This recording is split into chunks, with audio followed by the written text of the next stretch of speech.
Yo, what does? Welcome back to Reviews with Jake, where I just got done watching Free Guy. Free Guy is the story about an NPC character in an online open world video game named Blue Shirt Guy who decides to be more than just a background character. What a genius concept for a movie. Anyone who's played any video game ever is familiar with NPCs, non-playable characters, the people who just walk around in the background of the scene and just pretend to be doing stuff. They are a fascinating, hilarious thing to look at when you're playing a video game, when you're suddenly stop focusing on the thing that the developers want you to look at and you start looking at the finer tuned detailed things the developers do not want you to look at all. You're walking around Kakariko Village in the Legend of Zelda Ocarina of Time and you notice some carpenters constructing a building. If you just look at them for a glance, you're like, oh, those guys are building something. But if you actually take the time to sit there and stare at them for a while, you notice that they're just walking back and forth with a stack of 2x4s, just going back and forth, not dropping it off anywhere. I mean, I guess it happens in reality too. You watch someone at a glance, you're like, that's a person living life. But then you continue to watch them, monitor them, study them, and you're like,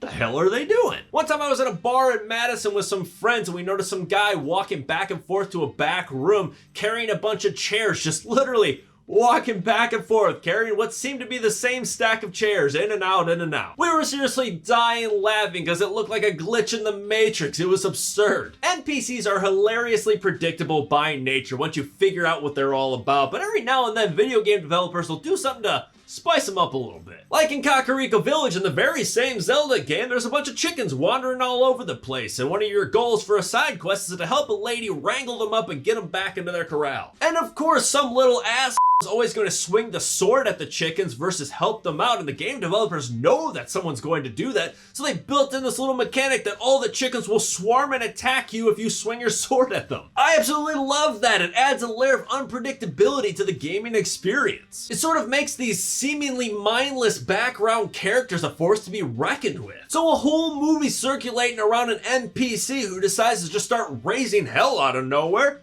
That sounds like a lot of fun. And the pros start right there because this movie is silly, fun, and very self-aware. This movie rarely forgets that it largely takes place within a video game and it perpetually pushes absurdity to the forefront. It almost feels like it has a case of ADD, like there's a lot of things going on at all times, kind of sensory overload, but it kind of just leans into the skid. The characters within this video game are ridiculous. The real people outside of the video game controlling these characters are ridiculous. The developers of the video game are ridiculous, like the shoe fits just all across the board. As a result of this over-the-top video game nature that this film possesses, it's a good venue for some great humor and jokes. This movie is actually pretty damn funny, which I was surprised considering the fact that it had a PG-13 rating. It had me chuckling pretty consistently throughout with the occasional outburst of haha. This is largely thanks to Ryan Reynolds, who essentially just plays Ryan Reynolds in this film, but hey, if it ain't broke, don't fix it. Honestly, I don't think that any other actor could have portrayed this character like Ryan Reynolds did. Granted, I don't expect him to play Ryan Reynolds like Ryan Reynolds did in this movie, but still, I think the Ryan Reynolds character that he always plays is perfect for this role. He's charismatic, endearing, witty, hilarious. I mean, all the things that generally all of us love about Ryan Reynolds are on full display in this movie. There are a few other cameos that this movie presents, some you may know about, some you probably don't, but all the same, they all had a good silly goose time. I'm sure they all probably saw the script for this movie and said, hey, be in a video game? Why not? Sounds like fun. Although this is in theory on paper, because if this movie is not executed properly visually, it's gonna be a train wreck. Thankfully, that is not the case with this film. The movie is largely filmed in front of a green screen and this world is built in post, and generally speaking, that can be a dangerous game to play, but I think that it works for this film, being largely composed and built in CGI. The effects in this film are great, not only for the car crashes, the explosions, buildings capsizing, but also for the video game elements that the film features. There's a lot of awesome graphic work integrated into this film, into this world, that brings that video game experience, that interface to life. It adds a lot more vibrancy and energy to it. Because of this style and energy, it genuinely felt like it took place within a video game, and it was a lot of fun. However, when the film slows down, the explosions stop, and this plot is brought to the center stage, it did kind of fall off a little bit for me, and that does bring me to the cons. I think this story and plot got a little too heavy and ambitious for me. I mean, the core appeal of this plot is very beautiful in its simplicity, but this movie chooses to add a bunch of unnecessary hoopla to it, grudges,